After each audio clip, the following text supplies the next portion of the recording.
Madang araw aking mga minamahal na lolo at lola. Kung ikaw ay nakaupo ngayon at nanood ng video na ito, ibig sabihin patuloy kang naghahanap ng tamang impormasyon para sa iyong kinabukasan at iyon ang nagpapaganda ng aking araw. Kayo ang mga bayani ng ating mga pamilya.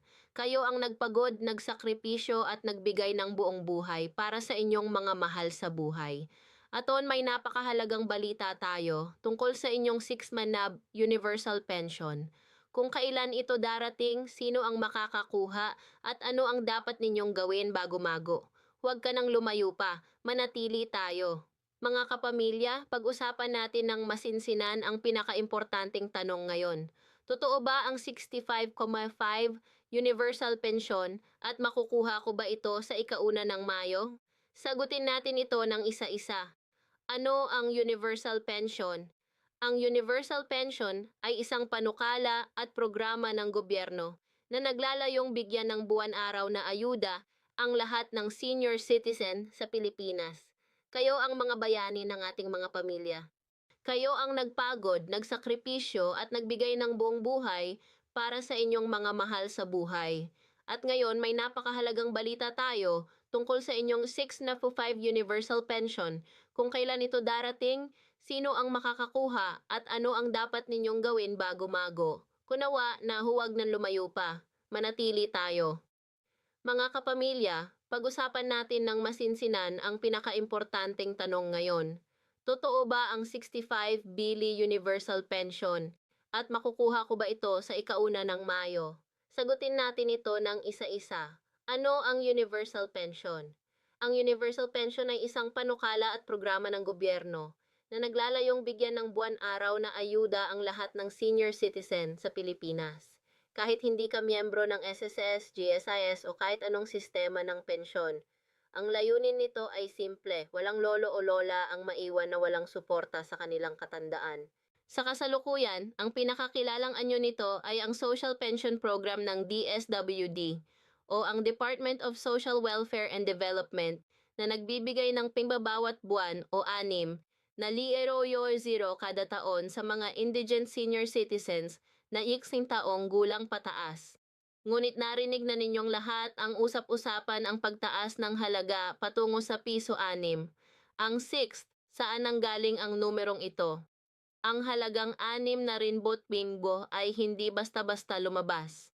Ito ay kaugnay nung mga panoplang batas na itinaguyod sa Kongreso, kasama na ang mga pag-aaral ng mga mambabatas upang palakihin ang buwan ng social pension mula 500 hanggang 1,000. Bawat buwan na kung i-multiply sa 6.5 na buwan ng payout cycle o kaya naman ay bilang isang lumsom semi-annual release ay maaaring umabot sa kabuuang 6.5. Mahalaga rin na maunawaan ang ilang LGU o local government unit sa buong bansa ay nagdagdag ng sariling supplemental pensyon para sa kanilang mga senior citizen. Kaya posible na sa ilang probinsya o lungsod ang kabuuang natatanggap ng isang lola mula sa iba't ibang pinagkukunan DSWD Social Pension, ayuda ng LGU, at iba pang programa ay maaring maging katumbas ng YEX na PAMO o higit pa. Ang Mayo 1 release, ano ang katotohanan? Ang Mayo ay isang espesyal na petsa para sa ating bansa. Ito ang araw ng paggawa o Labor Day. Karaniwan sa paligid ng petsang ito, maraming ahensya ng gobyerno ang nagpapabilis ng pagpapalabas ng mga benepisyo upang matulungan ang mga Pilipino sa panahon ng pagdiriwang. Para sa mga pensyado ng SSS, ang Mayo taong 26 payout schedule ay nakabatay pa rin sa staggered release system kung saan ang petsa ng inyong pagpapalabas ng pensyon ay depende sa huling digit ng inyong SSS number. Halimbawa, digit 1 CB2, unang bahagi ng buwan, digit 3 o 4 kalagitnaan ng buwan, digit 5 at 86 na ikatlong linggo digit. Ika-4 na linggo digit 9D0 katapusan ng buwan. Para naman sa GSIS pensioners, ang kanilang buwan ng pensyon ay karaniwang inike-credit sa kanilang GSIS card o YOMID sa loob ng unang 6 na araw ng buwan. Para sa DSWD Social Pension, Ang pamamahagi ay iba-iba sa bawat rehiyon, probinsya at munisipalidad. Kaya importanteng makipag-ugnayan sa inyong lokal na OSCA o Office for Senior Citizens Affairs para malaman ang eksaktong schedule sa inyong lugar. Sino ang karapat-dapat? Mahalagang malaman kung ikaw o ang inyong mahal sa buhay ay kabilang sa mga makatatanggap. Para sa DSWD Social Pension, 6 taong lulang pataas classified bilang indigent senior citizen.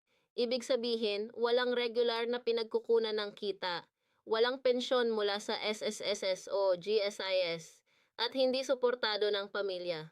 Nakatala sa listahan ng DSWD sa inyong lugar para sa SSS pension. Nag-ambag ng sapat na bilang ng monthly contributions minimum 120 months, taong gulang para sa optional retirement, 5 para sa technical retirement para sa GSIS pension. Dating empleyado ng gobyerno na may sapat na taon ng serbisyo. Ang mensahe rito ay malinaw. Ang 65 Bipamofai ay isang figura na sumasaklaw sa iba't ibang uri ng tulong at ang bawat senior ay may natatanging sitwasyon. Kaya ang pinakamahalagang hakbang ay alamin kung anong programa ang para sa'yo. Ngayon, linawin natin ang lahat sa pamamagitan ng tatlong totoong kwentong maaaring katulad ng inyong sitwasyon.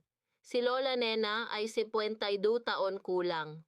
Hindi siya naging miyembro ng SS noong nagtatrabaho siya bilang magsasaka. Wala siyang regular na kita gayon.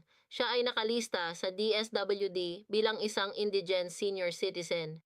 Benepisyo ni Lola Nena, 1,000 buwan ng social pension, 500 buwan sa loob ng 6 na buwan. Semi-annual payout 500x 6,000. Dagdag na ayuda mula sa kanilang LGU.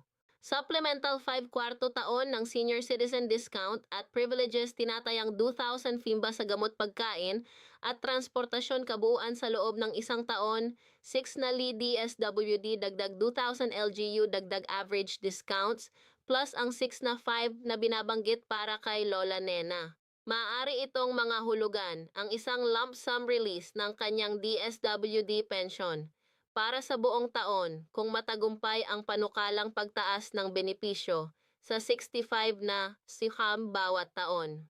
Aral.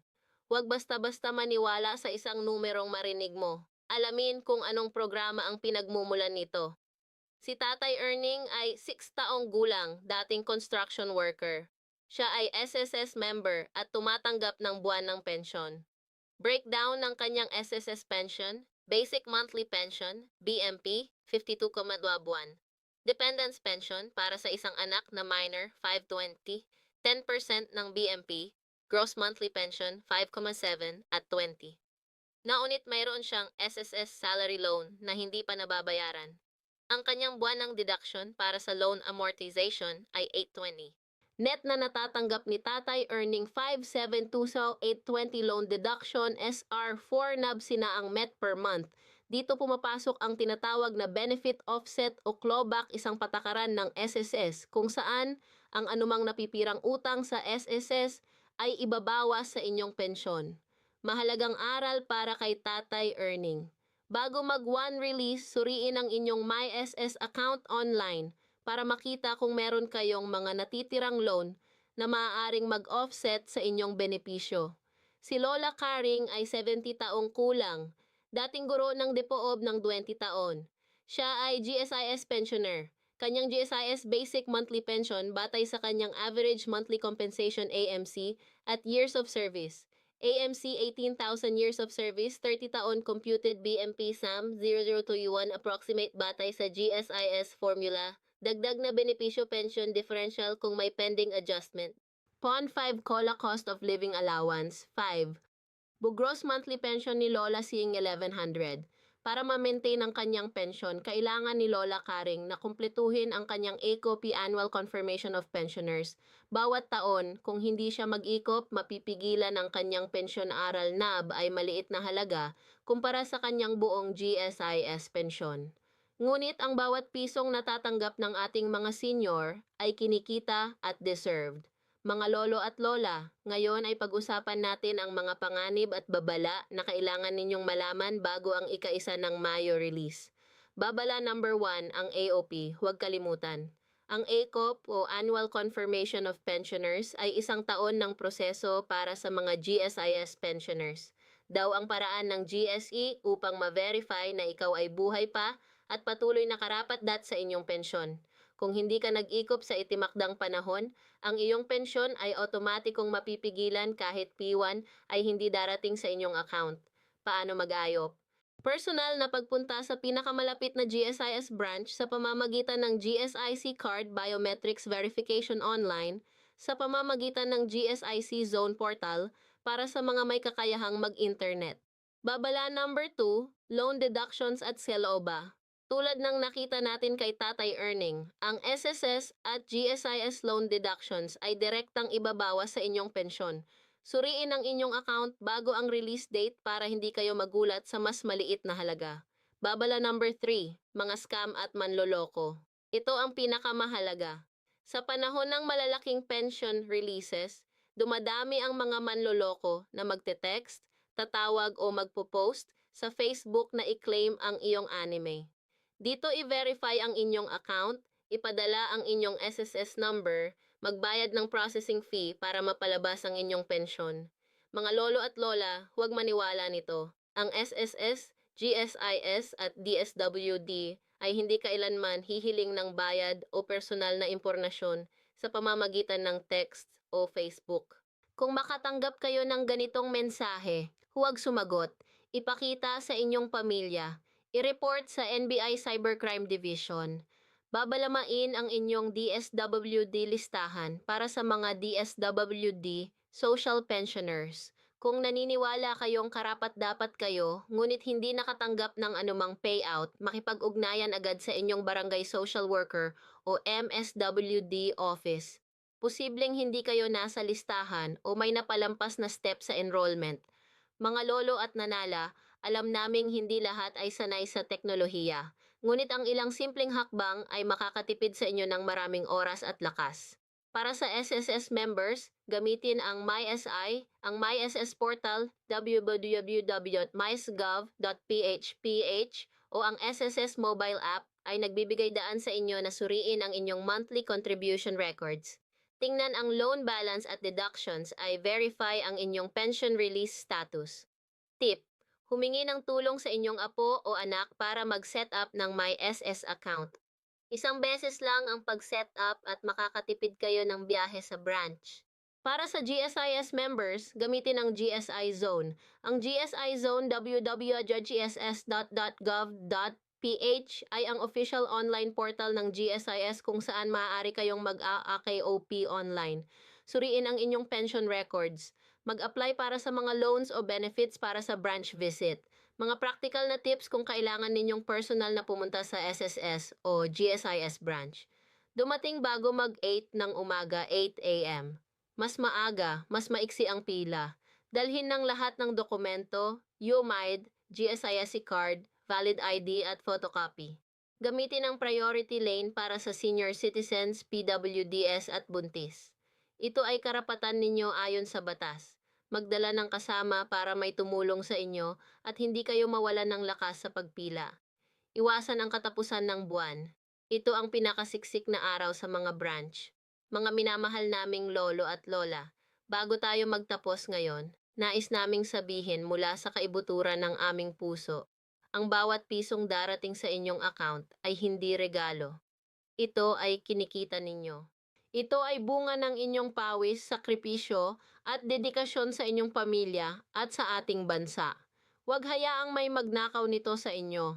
Kahit manloloko, kahit hindi alam na deduction, kahit napalampas na aktop, kaya nandito kami para gabayan kayo sa bawat hakbang.